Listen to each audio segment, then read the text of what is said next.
As adults, we have all become hyper aware, self conscious beings, right?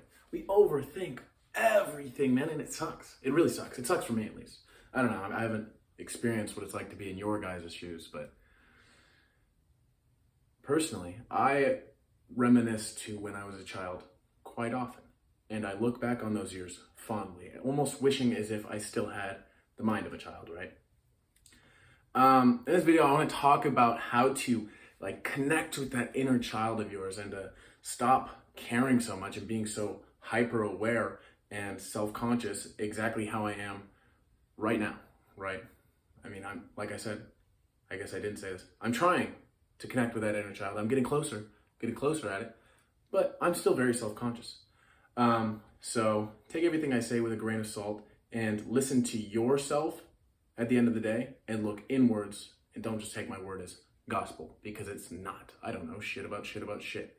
But anyways, one of the things that I think is really important for letting out your inner child, or I guess connecting with it, is taking time to reflect on what your childhood was like, right? You start to just by thinking like, okay, I woke up. I was born on this day, and then the next thing I remember, the next thing I know about myself, I lived in this house, and then eventually we moved to that house, and then this happened. I had this friend. This was my first friend. I remember him from preschool. You just start recounting your life from the very beginning and working your way up, and eventually you'll start to have more vivid memories, right? Like at first, it kind of is like you're kind of just recounting information, like these are just facts that happened, but then you start to remember like little pieces of what it actually felt like, right? I was doing this earlier today. I was journaling, writing about it. I haven't written about my childhood in a long time, but I started to remember this memory of a time I was in preschool, and we were, what's that song? She'll be coming around the mountain when she comes. The preschool teacher, I think it was a substitute for some reason, I remember that. Doesn't matter. They were singing this, or playing this song. We were all singing. We're what's it called? We're galloping around the room, right? Galloping around the room like little kids, and because we were little kids. But I have this memory, and it was so vivid to the point where I remembered imagining the lyrics as they were sang, right? She'll be coming around the mountain when she comes. I remember imagining, I remember imagining a hill. Probably wasn't the smartest kid. I probably should have been imagining a mountain, but it doesn't matter. I have an imagery of a hill and the sun either rising or setting right behind it, and then the horse kind of galloping from the far side of the mountain, or I guess it was a hill. That's what I said, huh? It's a hill. They gallop and come to the side that you could see. But I just thought it was interesting that I was able to remember something that vividly just by taking the time to actually think about it. But then that helped me remember what it's like to be a child, right? Like it's not normal nowadays. Like if I listen to a song, I'm sitting there, I'm not imagining what the lyrics describe. As a kid, even a preschooler, I was 3 or 4 maybe, and this is what I was doing. I had a strong imagination that while I might not have been as intelligent, my mental capacity for creativity was higher. Maybe that's because I wasn't as burdened with the stresses of adult life, or because I haven't gotten hit with whatever it is and around the puberty time that you start to get struck with self-consciousness and care more about the way you're perceived and less about the things that actually matter, like just enjoying yourself and being who you are, right? But whatever it is, I feel more connected to my inner child after just having taken the time to think about my childhood and have these little memories pop up where I remember even what I was imagining at that moment. I remember like, oh, I used to have a vivid imagination. I used to be creative. I'm somewhat creative right now as an adult, for an adult.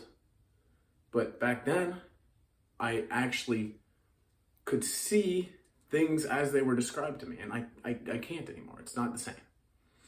So after having gone through that little thought experiment, taking the time to reflect on, I feel a little bit closer. I feel like, well, one, I was able to now imagine that scene that I had imagined in the past. And if I hadn't taken the time to do that, so in that sense, I'm closer to being able to imagine things because that's my proof. I just imagined that thing. I guess it's not off the top of my head, but regardless, the point is I feel like I'm getting closer. I feel like I'm getting closer to being a child. I feel like even the fact that I was able to just like giddy up in front of you guys and sing that song and act like a little goofball, like it feels like I don't care anymore as much. I care. I absolutely care.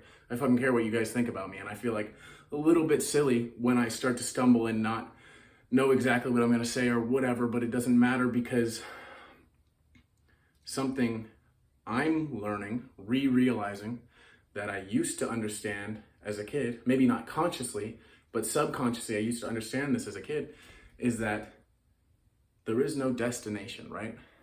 The journey is the destination, and in that sense, I have arrived.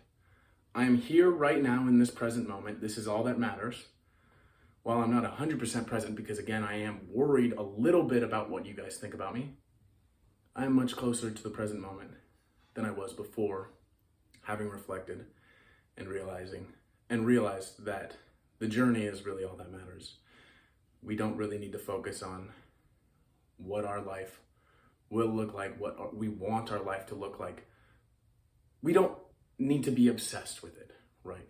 Maybe while we're journaling, we'll dedicate time to, okay, what would I want my life to look like? But then when you're done journaling, forget about it and just live your life. Just do what feels natural. Go with the flow, right? You want to, of course, have healthy habits and do things that will work you towards this life that you want. But if it doesn't feel natural, if it doesn't feel natural to do those things, then is that really the life that you want? If you have to do a bunch of things that you absolutely, that make you not enjoy the process, not enjoy the journey, right? So you're sacrificing a journey that you can enjoy for a destination that when you get there, you're just going to want something else, right? Because you're never satisfied with a destination. You're never satisfied. Like when you set a goal, you achieve it and you feel good for a second and then you have another goal. So why are we setting goals that in order to achieve those goals, we can't enjoy the process along the way to that goal right there? I don't know. It's a question for you guys. I asked myself, I don't know the answer. Just something to think about. Not to say I don't have goals, but at least in my opinion, or at least consciously, I try to think in a way that rather than being a goal-setting man, I want to be the type of man that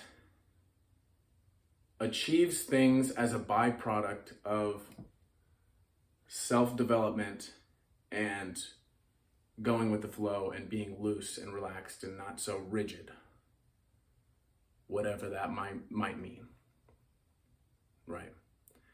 Anyways, thank you guys for watching. I just wanted to make this video, encourage you guys to reflect on your childhood, try to get with that inner child of yours and stop caring so damn much, because it's helping me, right? Bye. I love you guys. Treat yourself like you love yourself.